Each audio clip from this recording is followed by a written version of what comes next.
Muling pag-uukulan ng pagkilala at parangal ang mga sundalong Pilipino na nagpamalas ng hindi lamang sa loob ng bansa, kundi sa buong mundo. Ito'y sa ika-50 taong pagdiriwang ng International Day of the United Nations Peacekeepers. Alamin natin ito sa ulat ni Dina Pagibitan.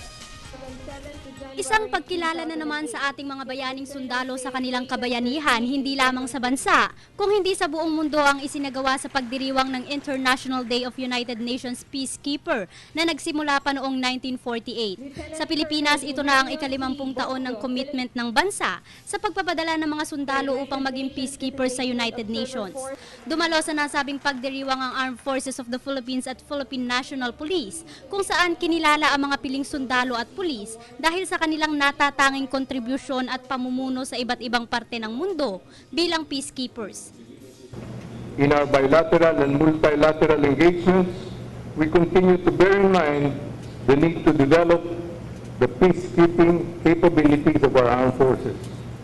We explore cooperative activities with our foreign partners such as education and training exchanges for peacekeepers and instructors.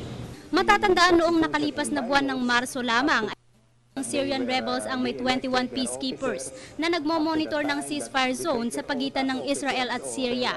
At muli itong naulit noong Mayo kung saan 4 naman ang dinukot ng mga rebelde, na lahat naman ay maayos na pinakawalan.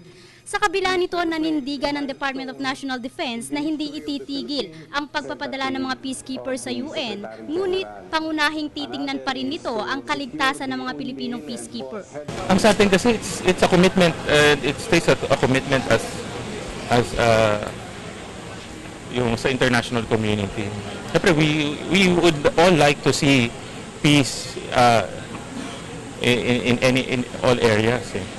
Samantala, lubos naman ang pasasalamat ng pamunuan ng United Nations na hindi naging balakid ang mga abductions na naganap sa commitment ng Pilipinas sa kanilang bansa. Gayunman, tiwala ang Defense Department na gagawin ng mga sundalong Pilipino ang kanilang trabaho ng may integridad.